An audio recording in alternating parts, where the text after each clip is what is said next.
queridos irmãos, queridas irmãs do auditório material, do auditório espiritual. Que Jesus nos abençoe para que a gente possa conduzir esse tema de acordo com o Evangelho, com a doutrina espírita. Temos certeza absoluta que quando a gente lê isso aí, doenças, é algo que a gente pensa assim, não quero ficar livre disso, quero saúde. Aí vem o Espiritismo nos ajudar a entender a evolução das doenças em nós, em vários sentidos.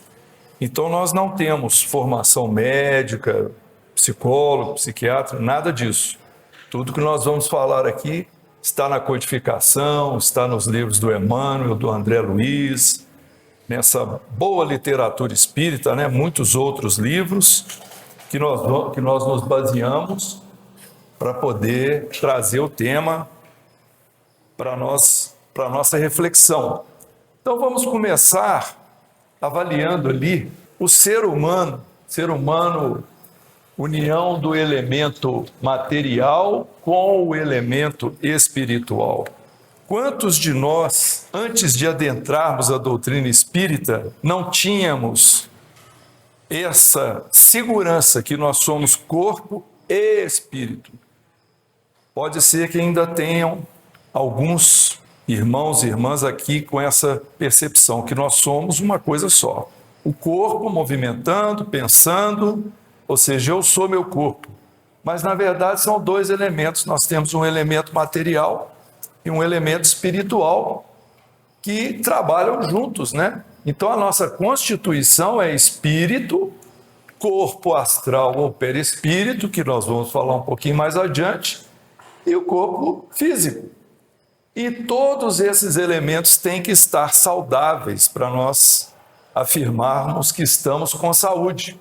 E mesmo quando um deles não está saudável, nós devemos buscar a saúde num conjunto geral. Então, o corpo físico, olha lá, conjunto de células ou de fluidos terrestres que se reúnem sob as leis planetárias, oferecendo ao espírito a santa oportunidade de aprender, valorizar, reformar, engrandecer a vida.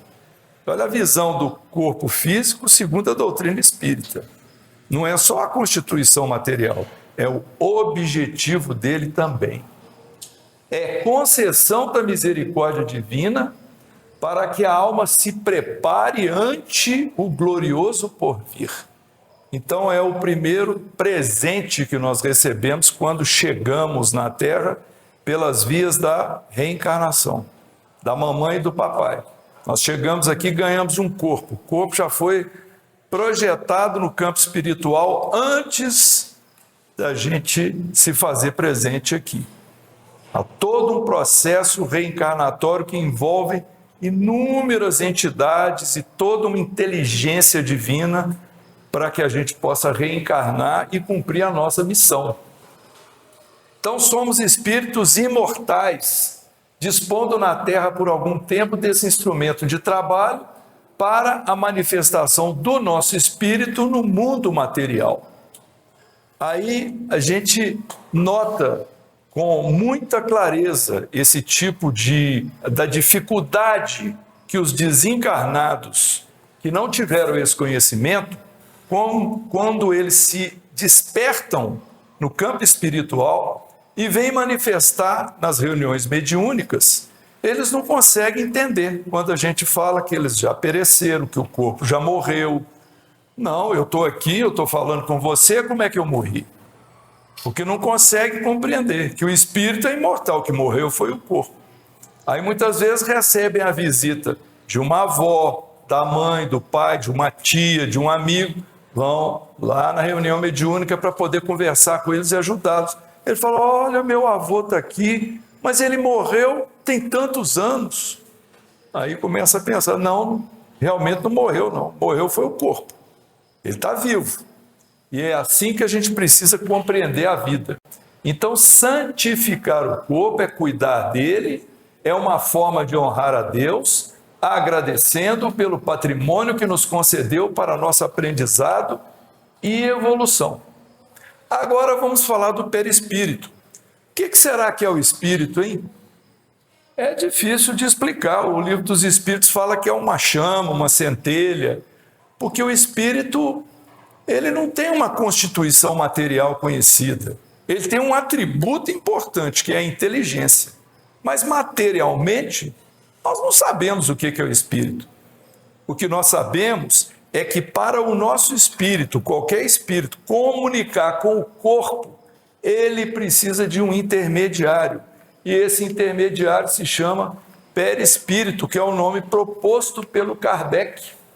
Então, o corpo perispirítico e o corpo carnal, eles têm origem no mesmo elemento primitivo, que é um tal fluido cósmico universal que constitui a matéria de todo o universo. Isso está no livro A Gênese, no capítulo 14, quem quiser aprofundar.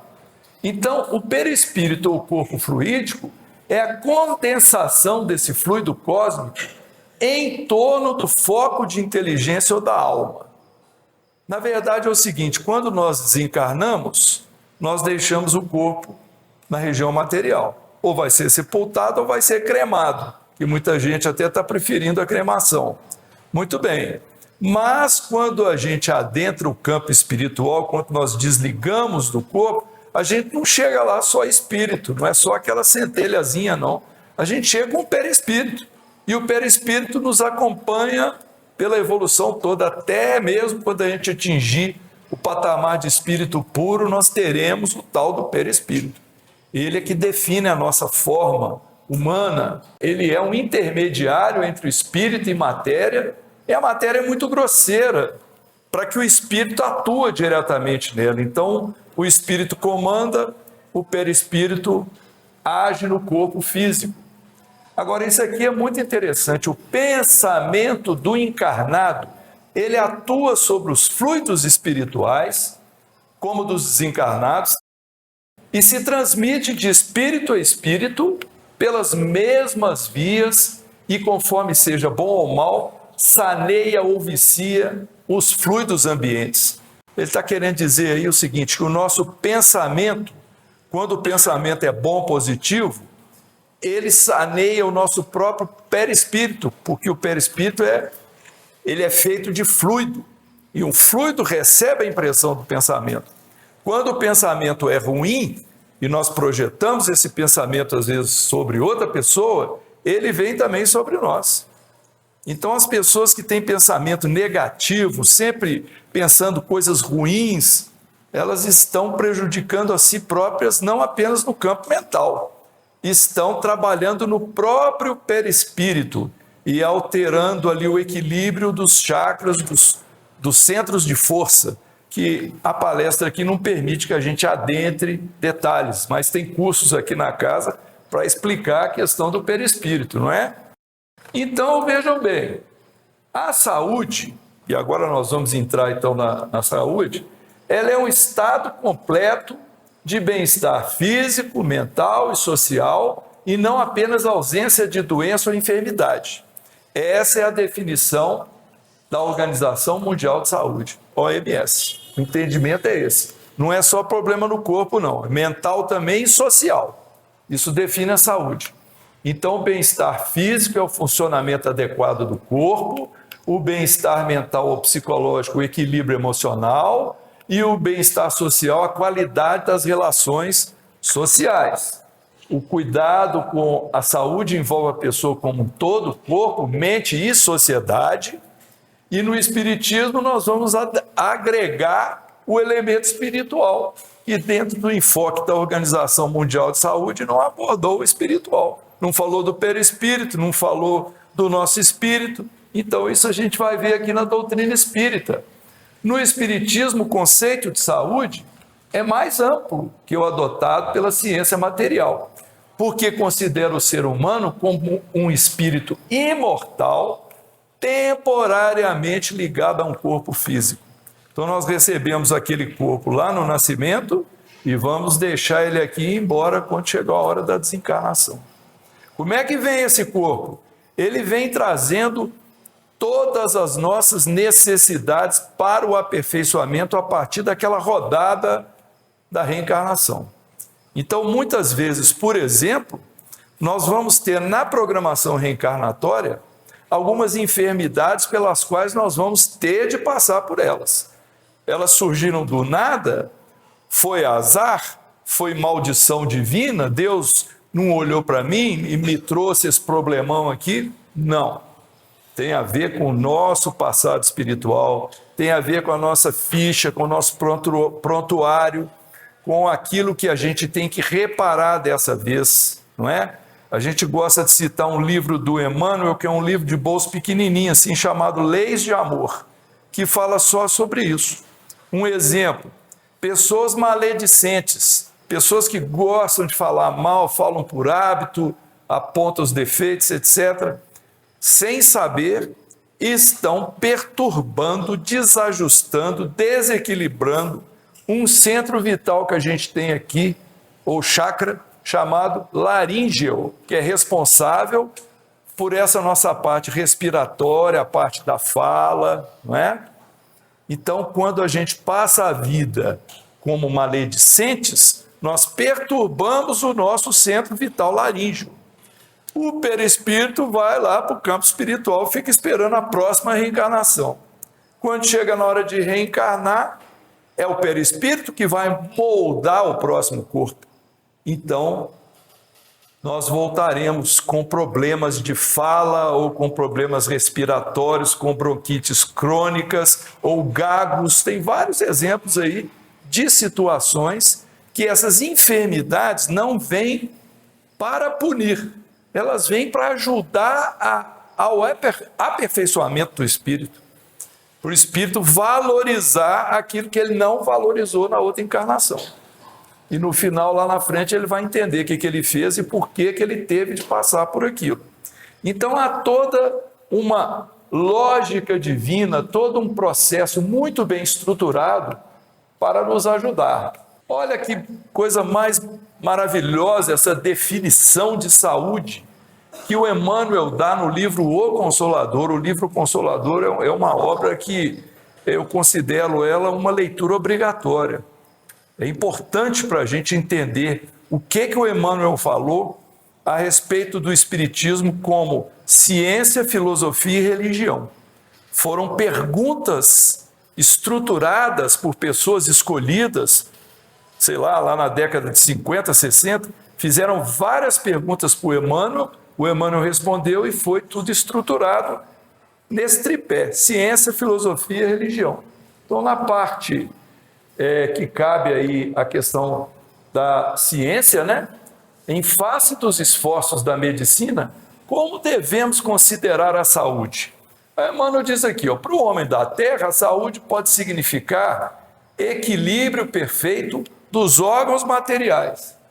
Para o plano espiritual, todavia, a saúde é a perfeita harmonia da alma, para a obtenção da qual, muitas vezes, há necessidade da contribuição preciosa das moléstias e deficiências transitórias da Terra.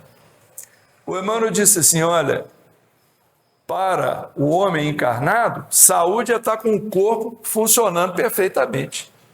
Só que a gente esquece da visão transcendente, que eu trouxe nessa encarnação um corpo que tem herança do meu próprio passado, das coisas que eu fiz em outra vida. E ele vai receber pelo perispírito aquelas impressões. E assim, quando for um processo de expiação, ou seja, o espírito tem que reparar as faltas que ele cometeu, vem as deficiências, vem as moléstias como contribuição, porque é uma espécie de depuração que o espírito tem que passar. Ele tem que, vamos dizer assim como a gente come um alimento material, ele passa pelo nosso corpo, nós retiramos nutrientes, energia, sei lá o que, a coisa boa fica para nós, mas tem uma parte que não serve para nada. O que a gente faz? A gente vai lá e deposita na casinha, joga fora.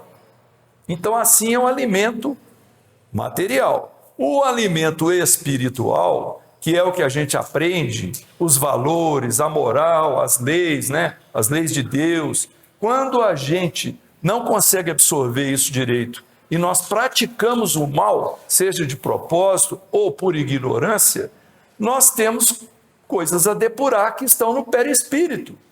E por onde elas vão ser evacuadas? Pelo corpo físico. Então, doenças graves como o câncer ou alguma outra doença que arrasta com a gente pela vida inteira, né? Algumas síndromes, algumas deficiências até na nossa estrutura óssea, etc. Isso tudo é contribuição para o nosso aperfeiçoamento. E muitas vezes, o que nós fazemos? Nós ficamos orando para a pessoa curar. Claro, nós devemos fazer isso, orar para que a pessoa cure. Só que nós temos que entender que a cura definitiva nem sempre é, por exemplo, ela está com um tumor. Vamos dar esse exemplo, que é um exemplo que mexe com todo mundo, né? Está com câncer. Aí a gente pede para Deus para eliminar aquele câncer. Nem sempre é possível, porque ela precisa passar por aquilo para reparar o que ela fez antes, assim que ela vai aprimorar e aperfeiçoar. Então, qual é a melhor maneira de fazer na prece? Não é pedir que a causa do mal seja extinta, mas para o espírito que está recebendo aquela lição de aperfeiçoamento, para ele ter força para vencer a prova dele. E deixar por conta de Deus se vai ou não acabar, e quando que vai acabar, porque é só Deus que sabe, não é? Então essa é uma maneira de pensar estruturada de acordo com os princípios da doutrina espírita. Então entender o valor da saúde é tão imprescindível quanto libertar-se da enfermidade.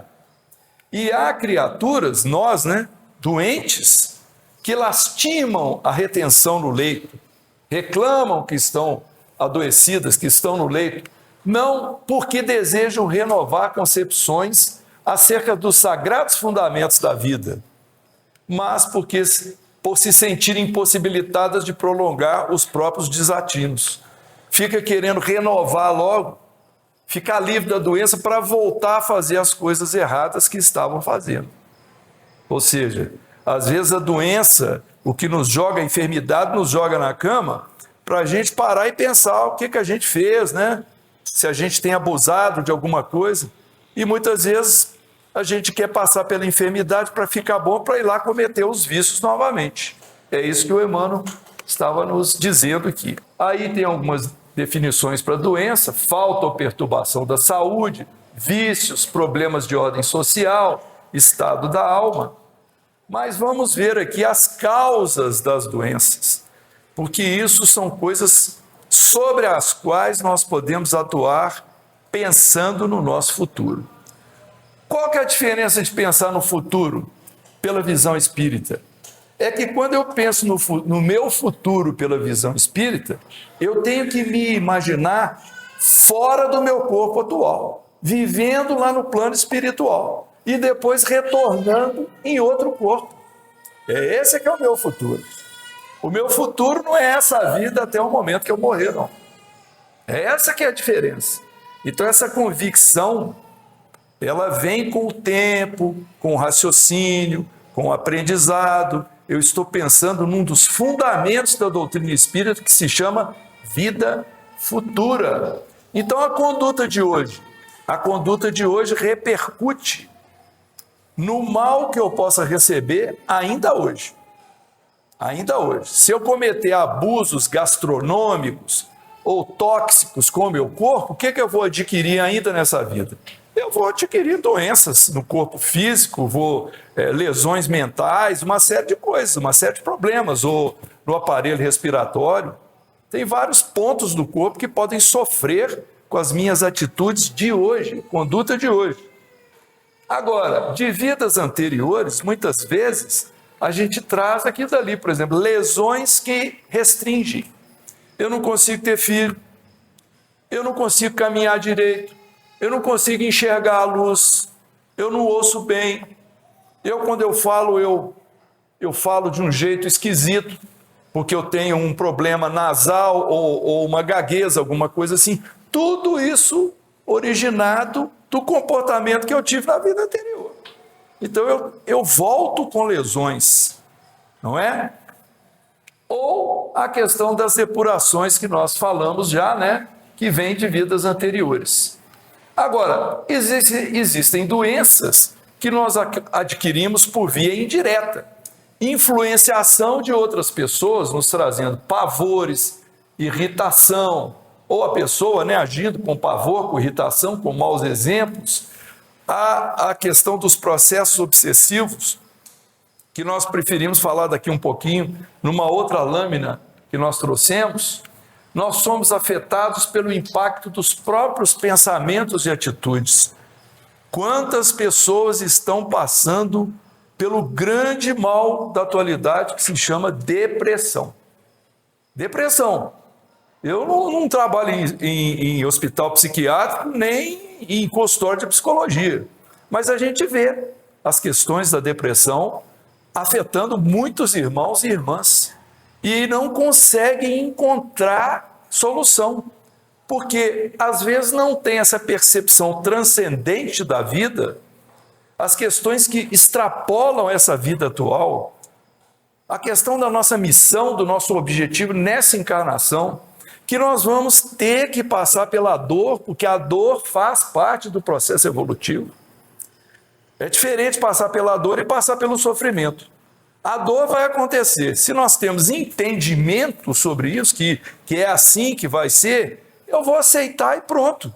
Agora, se eu não aceito, revolta, reclamação, vira sofrimento, aflição intensa. Então, tudo isso faz parte desse meio que nós vivemos, né? E aí nós saímos procurando, realmente precisando de apoio de profissionais, de medicamento, etc, etc. O grande mal, egoísmo, pensar só em nós mesmos. A doença do encarnado afeta corpo e mente, a do encarnado, remorso e culpa. É o grande mal do desencarnado. Chegarmos do lado de lá e ficarmos com remorso do que nós fizemos. E aí como é que faz? Como é que a gente resolve quando isso acontecer? Todos os desequilíbrios orgânicos e psíquicos são a não observância dos preceitos divinos. Então, quando nós não respeitamos o corpo, não respeitamos a família, não respeitamos o próximo, não respeitamos o trabalho, quando a gente trata as coisas com desdém ou com alguma indisposição, sem a gente seguir a lei de amor, justiça, caridade que vem de Deus, então nós vamos ter desequilíbrios orgânicos e psíquicos. A origem primeira de tudo vem daí. Remoer problemas, não perdoar, ter ressentimento. Ressentimento é uma coisa que parece que é um peso que a gente amarra no pé e nós saímos arrastando. A gente arrasta o peso. E a gente fala, como é que eu fico livre disso? Tem jeito de ficar livre. Começa tendo que perdoar. Aí fala, mas perdoar não tem jeito. Deus é que tem que perdoar, eu não. Alguém já ouviu isso aí? Eu já ouvi várias vezes. É Deus que tem que perdoar ele, eu não vou perdoar não. Pronto. Amarrou o peso no pé, está arrastando o peso. Pessoas comparecem na manifestação mediúnica com ódio até aqui, ó, xingando. Eu vou matar, eu vou destruir ele, porque ele isso, aquilo, querendo vingança. Quer dizer, viveu a vida na Terra, passou para o plano espiritual e está lá 20, 30, 40, 80 anos remoendo um problema, quando não for mais. Porque não perdoa, não perdoa. Desencarnou e está perseguindo a pessoa que causou o problema. E está perseguindo. E aí como é que faz? Como é que resolve isso? No diálogo ali, em 5 minutos que a gente tem para dialogar com o Espírito, nós temos um recurso desse tamanhozinho. Não adianta chegar e falar, ô meu irmão, ouça Jesus, perdoa. Não vai convencer. Aí existe um outro truque que é muito interessante. A gente pede para Jesus, né, para os espíritos superiores, para eles trazerem alguém que era do conhecimento dessa criatura que está ali revoltada. Aí às vezes vem a mãe dele, vem um tio, alguém que ele gostava. Quando vem a mãe, então, é muito bom. Porque ele fala, minha mãe está aqui, que vergonha. Quer dizer, ele estava lá morrendo de ódio. A hora que a mãe chega, mãe é mãe, né? Muda tudo, muda a visão do espírito. passou décadas sofrendo com aquele ódio, também como parte de um processo de reparação, né? E Deus permite que a gente fique lá no umbral, sofrendo e tal, porque é um processo de reparação em função da intensidade do crime que nós cometemos, né? Então, não perdoar é um problema. Por isso é que Jesus, quando ele fez o Sermão do Monte, que ele ensinou a oração, Pai Nosso, que está em Mateus, no capítulo 6, ele fala no final da oração assim: porque se perdoardes aquele que pecou contra vós, então Deus também te perdoará. Aí ele fala: mas se não perdoardes o que pecou contra vós, Deus não te perdoará. Insiste de novo na questão do perdão, porque não é que Deus é alguém que vai estar lá perdoando ou não perdoando, não existe isso. Deus não é uma pessoa. Inteligência suprema, causa primária de todas as coisas. É isso que é Deus. Deus não é alguém que está ali olhando, você foi culpado. Não, isso é a nossa consciência. Mas o que existe é isso. Não perdoar é ficar carregando esse peso. Então, qual vai ser o método para perdoar? A gente tem que encontrar. Mudar o tipo de pensamento, deixar de preconceito, abrir, porque quem tem que mudar diante de um ofensor não é o ofensor, não sou eu. Ele quer continuar ofendendo, quer fazer outras ofensas. É a vida dele. Qual que é a minha vida? A minha vida vai ter que ser ficar livre, tirar aquele peso do ombro. Não querer enfrentar ou comprometer-se, diz respeito à lei divina. No Espiritismo, a doença não é vista apenas como um mal, mas ela tem funções educativas. É o que nós falamos. A doença surge para ajudar o espírito, como qualquer outra dificuldade. O espírito vai ter que ter paciência, vai ter que se superar, mudar a maneira de pensar. Não sei quem já passou por isso aqui, nós já passamos algumas vezes, que você está lá ativo na vida, de repente, pimba, vem um negócio, te joga de cama, te joga no hospital, e você fica lá 1 semana, 2 semanas hospitalizado, vendo o trabalho das enfermeiras, vendo pessoas que estão ali numa situação muito pior do que a sua. Isso é aprendizado, gente. Isso é aprendizado. Eu tenho um amigo que um parente da namorada dele foi atropelado, ele de moto, ele foi atropelado por um carro que entrou na contramão, pimba, ele perdeu a perna. Ele era um baita de um atleta, perdeu uma perna, foi amputada. Mas ele passou lá uns 2 meses no pronto-socorro, lá no João 23. E esse nosso colega ia para lá, dormir com ele, fazer companhia para ele. A questão é que ele não via só esse colega, ele via também a ala, que tinha um monte de pessoas com o mesmo problema, com membros amputados, machucados por causa de acidente de trânsito. Então ele falou: nossa, você não imagina que coisa que é você conviver num ambiente desse, de tanto sofrimento. Então é isso. Essas lições, elas surgem na vida da gente para nós valorizarmos a vida, para nós termos compaixão com o próximo, para nós termos mais respeito com o próprio corpo. Então, na verdade, a doença, ela acaba sendo um bem para nós, porque é algo pelo qual a gente passa para a gente valorizar a vida, valorizar o próximo, valorizar aquilo que Deus nos deu, né? O corpo físico. Então, a prova é a experiência para o crescimento espiritual e a expiação é a consequência de atos do passado. Porque prova é aquilo que não tem a ver com o meu passado, é alguma coisa que surge na minha frente, uma dificuldade, como um teste para ver se eu tenho mérito, para progredir, para subir na escala espiritual. Então aqui diz, não significa que se deva aceitar a doença passivamente, ao contrário. O Espiritismo incentiva tratamento médico, cuidado com o corpo, reforma moral, tudo simultaneamente. Então eu estou com um problema, não é só vir aqui tomar passe, beber água fluida, fazer culto. Tem que procurar o médico. Tem que ir ao médico, o médico da terra.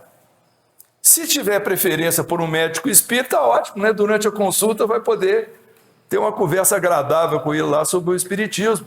Mas se não tiver, vamos rezar para o anjo da guarda do médico ajudar ele a encontrar a solução para o meu problema, né? Se eu tiver o mérito dessa conquista. Então nós temos realmente que cuidar. Agora, e os tipos de cura? Tem cura definitiva e tem o paliativo. A cura definitiva é quando a gente consegue fazer o cumprimento integral da lei de Deus. E para nós vale muito aquela palavrinha ali, ó, evangelização, que a gente acha que é só para criança, mas não é. Adulto tem que se evangelizar. O adulto tem condição de não precisar da tia, da professora, da evangelizadora. Ele pega o livro, ele lê, ele vem aqui, ele discute. Tem que querer fazer, tem que querer se transformar. A questão é mudar a maneira de pensar. Porque as coisas não vão mudar de uma hora para outra com um comprimidinho. Ou pó de pirlim-pim-pim. Alguém aqui lembra do pó de pirlim-pim-pim? Acho que os mais antigos lembram, né? É aquele pó mágico lá que o Monteiro Lobato criou lá no sítio do Pica-Pau Amarelo, que transformava tudo, roubava tudo. É o pó de pirlim-pim-pim. Nós não vamos achar isso. Ó, eu tô com isso aqui, joga um pó aqui, puf, opa, pronto, já acabou. Não. Às vezes eu tenho que passar pela dificuldade. Eu estou testando minha paciência. Alguém aqui já foi em reunião de condomínio onde tem briga? Acho que várias pessoas já, né? Não precisa nem levantar a mão, por favor. É um teste de paciência e um teste para a gente controlar o pensamento, a vibração. Então, tudo para nós é motivo de aprendizado, é sempre uma oportunidade. Então, quando nós conseguimos cumprir a lei de Deus, a lei de justiça, amor e caridade integralmente, nós temos uma cura definitiva, porque isso vai se propagar para a vida futura, para as nossas próximas reencarnações. Agora, se nós ficarmos na cura do paliativo, nós vamos muitas vezes retornar aos nossos vícios, voltar com os vícios. E a cura preventiva? Não há cura se a alma não se rende ao impositivo de recuperar-se a si mesma. Se a alma não quiser fazer por onde, ou seja, nós, né, a alma somos nós. Se o espírito não quiser fazer por onde se melhorar, vai ser só um quebra-galho. Se ele tiver um propósito ali de melhorar-se, melhorar a sua conduta, ele vai caminhar para a cura definitiva. Agora, o preventivo é essa ideia que depende de nós. Aí nós vamos prevenindo. Então vem alguém e nos ofende, eu falo, peraí, já ia xingar, opa, agora eu já não xingo mais. Eu vou engolir isso aqui, né? Engolir o sapo que a gente fala, né? Não queria, estava doido para xingar de volta. O cara me ofendeu ali no trânsito, eu sou doido para ir lá sair, dar um murro na cara dele. Não, vou fazer uma prece silenciosa para ele aqui, vou remoer as coisas sozinho e daqui a um tempo vai chegar a hora que ele vai fazer isso comigo, eu não vou nem sentir nada. Porque aí eu já vou estar num patamar espiritual mais elevado por minha conquista. Esse é o investimento em mim mesmo. Então a dor física produz sensações e o sofrimento moral produz sentimentos. Prazer e dor são extremos da forma de sentir. Ambos são necessários à educação, mas devem ser disciplinados e dominados, tanto o prazer quanto a dor. A dor física é muitas vezes o aviso da natureza contra os nossos excessos. Então ficar naquela história igual era o... Lembra aquela propaganda da TV que falava assim, um engove antes e um engove depois? Ou seja, beba à vontade, abuse à vontade. Você toma um engove antes e toma um depois, que não vai ter problema. Não. O corpo, às vezes, vai reagir e vai mostrar o problema que nós estamos abusando. Fugir e anestesiar a dor são mecanismos de alienação que postergam a realidade. Agora, olha que bacana que o espírito Joana de Ângeles fala para a gente numa obra chamada Lampadário Espírita. Ela põe lá assim, estamos doentes porque perseveramos no egoísmo e mantemos os germes destruidores da ira, vaidade e paixão. Olha a visão do espírito superior a respeito de nós, não é? Perseveramos no egoísmo e mantemos os germes destruidores da Ira, vaidade, paixão. Qual foi a primeira tentação de Jesus? Alguém lembra? Quando chegou lá um diabo, um demônio, né? Que simboliza um espírito maligno, mas simplesmente é um pensamento que pode ter vindo na cabeça de Jesus. É um pensamento que chega para nós, fala assim: transforme essas pedras em pães para saciar a sua fome. É uma tentação, porque ele estava lá num retiro, ele estava lá para um isolamento, justamente para lidar com essas questões e provar que ele era um espírito superior. Então, transforma as pedras em pães. É um gesto egoísta. Eu vou me alimentar e resolvi o problema. Essa é a primeira tentação de Jesus. A segunda foi a vaidade e a terceira foi o orgulho. Quem quiser dá uma consultada lá para lembrar, né? Vamos deixar aqui de curiosidade. Nós estamos doentes porque nos comprazemos em ferir quando feridos, desferir dados de mau humor se angustiados, espalhar inquietações se aflitos. Ou seja, a gente recebe uma pedrada e quer jogar as pedras tudo de volta. Conservamos azedume, cultivamos maledicências, atendemos a apelos pouco edificantes, doença. Apesar de clareados pela fé nobre e pura, racional e dinâmica, oriunda da doutrina espírita, povoamos a mente de sonhos ilusórios e esquecemos os deveres da sublimação interior com o firme propósito de melhoria incessante. A Joana, ela é ferrinha de dentista, ela pega a gente ali e fala: ó, você tem que batalhar muito para não ficar doente. Se você já é espírita, se você compreende a fé nobre, pura, racional, etc., deixa de ilusões e não esqueça os deveres de sublimação interior, que é mudar a nossa conduta para a gente sublimar a nossa alma. Porque, inclusive, para a espiritualidade superior, a definição de felicidade não é prazer, não é ficar alegre, não é divertir, não é isso que é felicidade, não. Essa é a felicidade temporária, fugaz. A felicidade definitiva se chama cumprir os deveres. É isso que é a felicidade no conceito da espiritualidade. Cumprimento dos nossos deveres. Quando nós estamos em dia com os deveres, em qualquer direção que a gente aponta, nós estamos espiritualmente conquistando a felicidade. Aí ela continua com a lista. Estamos doentes porque não sabemos aproveitar o tempo de que dispomos, valorizando as oportunidades que nos são oferecidas. Para quê? Para a gente se elevar, para praticar o bem, para praticar a lei de Deus, para poder a gente eliminar os nossos defeitos, ou seja, trabalhar para dentro e não ficar trabalhando só para fora. Amando, impomos condições ao amor. Amados, contaminamos de aflições quem nos ama. Servindo, desejamos servir como nos agrada. Servidos, alegamos ineficiência do serviço. Alegres, esperamos que todos se alegrem conosco. Tristes, gostamos que os demais participem de nossa tristeza, normalmente injustificável. Nas alegrias e tristezas de outrem, alegamos o direito de viver a própria vida. Não queremos nem saber da alegria do outro. Ou seja, é tudo voltado para o campo do egoísmo. Isso aqui está no Evangelho segundo o Espiritismo, no capítulo 5, bem-aventurados os aflitos. Nós esperamos que os irmãos e as irmãs que ainda não leram o Evangelho segundo o Espiritismo, que o façam no culto no lar. Crie um momento para o culto no lar e vai lendo aos pouquinhos. A casa dá instrução, orientação sobre o culto no lar. Está lá uma das publicações do Evangelho segundo o Espiritismo.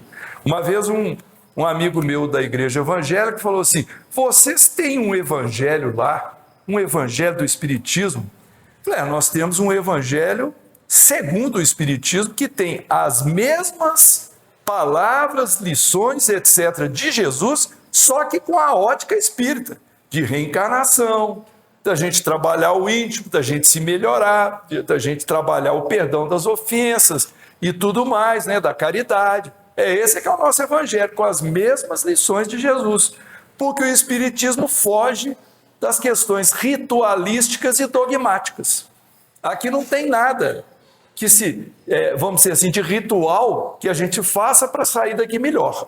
Nós podemos tomar ali uma água fluidificada que está energizada pelos espíritos, tomar um passe que é um outro tipo de energização, ótimo. Mas nada de paramentos, de objetos mágicos, nada de guardar datas. Não, o espiritismo é trabalho íntimo de aperfeiçoamento. Então, olha lá, vai haver justiça nas aflições? Somente na vida futura podem efetivar-se as compensações que Jesus promete aos aflitos da terra.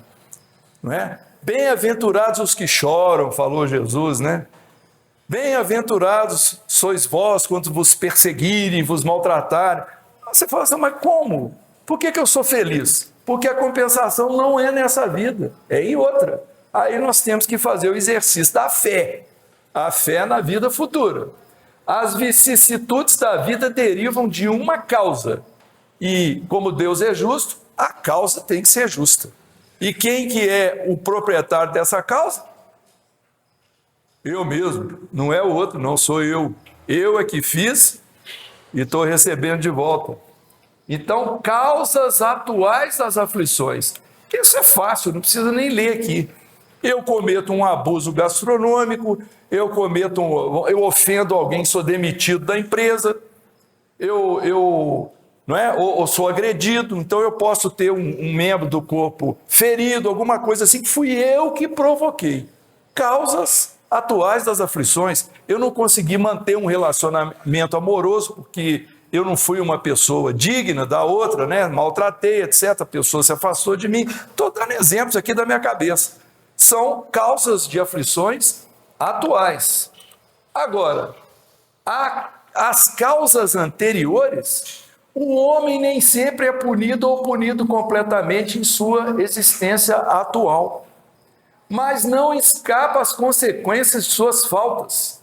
A prosperidade do mal é apenas momentânea. Se ele não espiar hoje, espiará amanhã, ou seja, em outra vida, ao passo que aquele que sofre está espiando o passado. Então nós estamos no meio dessa situação. Eu cometo a falta hoje, vou pagar lá na frente, vou ser cobrado depois. Eu estou sofrendo algum problema hoje, é questão do meu passado, das consequências do que eu fiz. Bom, aqui também não vamos aprofundar, apenas dizendo que a mente, nossa mente, a maneira de pensar, ela é muito poderosa para instalar doenças em nós, né? E a grande maioria das doenças estão no perispírito. A doença, ela começa no perispírito, porque o perispírito é parte constituinte do nosso ser e ele recebe direto e permanente impressão dos nossos pensamentos e se torna mais ou menos puro ou grosseiro conforme o grau de adiantamento moral.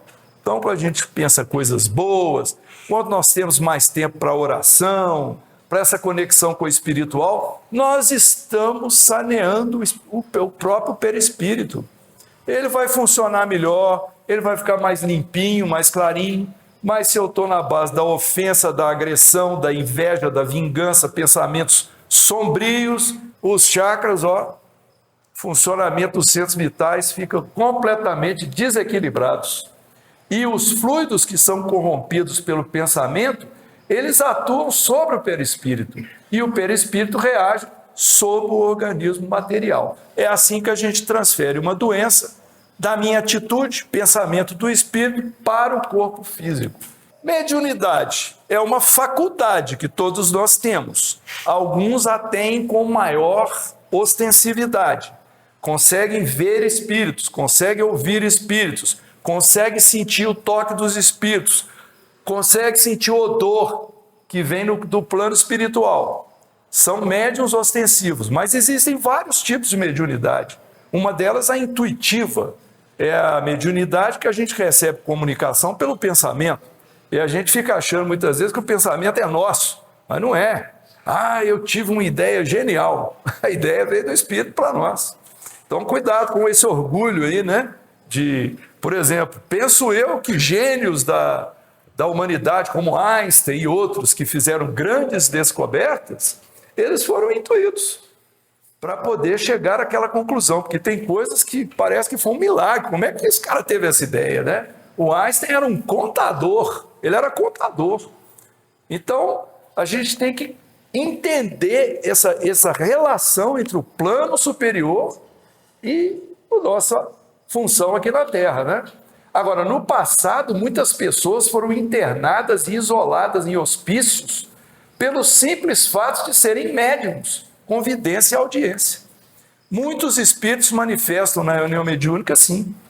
Minha família me prendeu achando que eu era louca, mas eu estava vendo pessoas, ouvindo pessoas. Não se tinha esse conhecimento e acho que pode ser que até hoje ainda façam isso, né? Eu acho que não tem mais hospício não, mas as pessoas serem tratadas dessa forma, pela ignorância da realidade do campo espiritual e da sua relação conosco, com certeza isso pode acontecer. E os processos obsessivos, muitas vezes, podem levar as pessoas, né, a se acreditarem loucas. A questão da obsessão, não vou ler isso tudo não, mas a obsessão é a influência negativa de um espírito sobre outro. Pode ser do desencarnado para o encarnado. Essa é que assusta mais a gente. É alguém que eu não estou vendo e está me influenciando para o mal. E às vezes chega a nos dar sensações físicas, realmente. Mas qual é a nossa grande proteção contra a obsessão? Evangelização. É a gente sempre evangelizar, a gente ter pensamentos nobres, a gente confiar na prece, a gente saber resistir, trabalhar no bem. Um espírito que está nos perseguindo, ele pode olhar e falar, olha, eu queria tirar uma satisfação com ele, porque ele cometeu um mal contra mim no passado, mas ele só está fazendo o bem agora, parece que ele mudou, parece que não é a mesma pessoa. Pronto. Marido e mulher muitas vezes são obsessores um do outro, então entre encarnados também tem obsessão.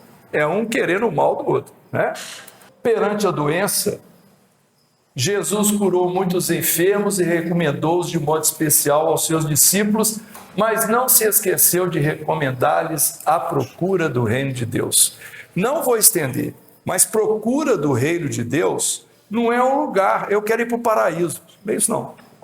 O reino de Deus é um estágio de elevação, progressão moral, onde nós vamos alcançar essa pureza espiritual. Então, procurar o reino de Deus é a gente trabalhar nossa conduta e pensamento para aperfeiçoar essas questões morais. Aprendemos a perdoar, a sermos mais tolerantes, etc, etc, etc. Essa é a procura do reino de Deus. Muito obrigado pela atenção de todos vocês, que Jesus nos abençoe e nos fortaleça. Ótima semana.